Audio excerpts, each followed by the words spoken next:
Okay. Got sugar too.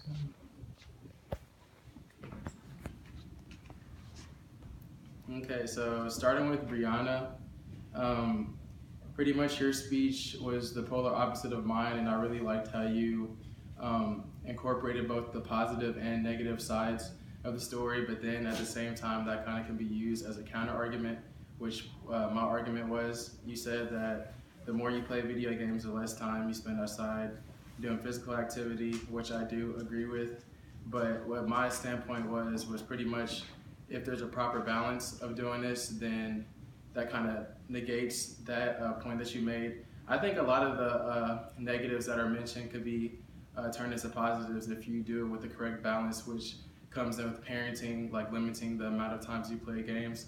So you say that video games can cause violence or gender stereotyping, which again, I do agree with that, but then at the same time, good parenting can help limit how a child really sees like a game, or how like much they look into a game to sort of teach them these different things.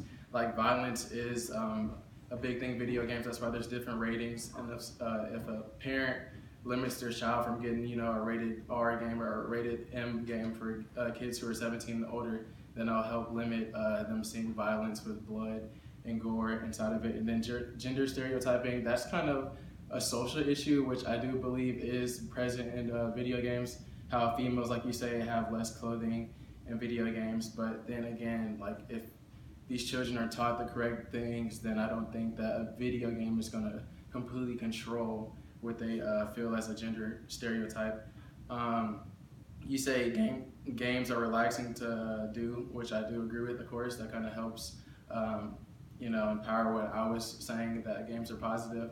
But they are definitely a stress reliever and a way to get away from, you know, homework and stuff like that, but make sure it's done. You say things like the Connect can help be a way to bridge the gap between kids not doing physical activity and then them doing it, which I agree with. There's also things like the Wii, which is kind of outdated, and then the PS4 has also a motion system to where you can just use your body and do physical activity to play video games, which is a great solution. And then again, you said parents weigh in big, which is like really the big thing that I have to say, going against your argument pretty much, is that with parents and them creating the right balance, then you would be able to, you know, pretty much counter all these negatives of video games that a child could experience if they just play games without any type of limits. And then you said video games overall have a negative impact, but can become positive, which I do agree with again. There's different aspects of a video game that can be negative, like it taking over your life. You not dedicating enough time to other things besides the game. You not going outside because of the game. But there's all these negatives, like I said, they all correlate to not having a correct balance of doing different things during the day. So I think with the correct parental guidance and guidelines, you can do all of these things together and play video games and still have a great life. Now on to Adelaide. I hope I'm pronouncing your name correctly. You say that video games have negatives on social and physical health, which again, I think is a generalization of just video games, period. They definitely can have negatives on your social and physical health, but at the same time, they can do good things for you, interacting with others. Like I said in my presentation, there's many social aspects of playing games. You can interact with others online, you can explore, you can problem solve with all these different things. So I do think that there is a social aspect of video games that can definitely be positive. And then with physical health, again, as I said with Brianna, that just goes in with you not dedicating enough time to other things with the improper balance.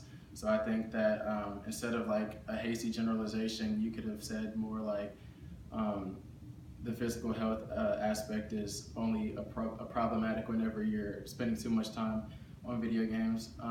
You say it reduces time going outside, which I 100% agree with. Whenever you're playing the video game, you're not going outside, and for the most part, you're not doing physical activity unless you're using a Kinect or a VR, like Brianna had mentioned. You say that playing with friends help develop social skills, which kind of goes back to the first point that I said.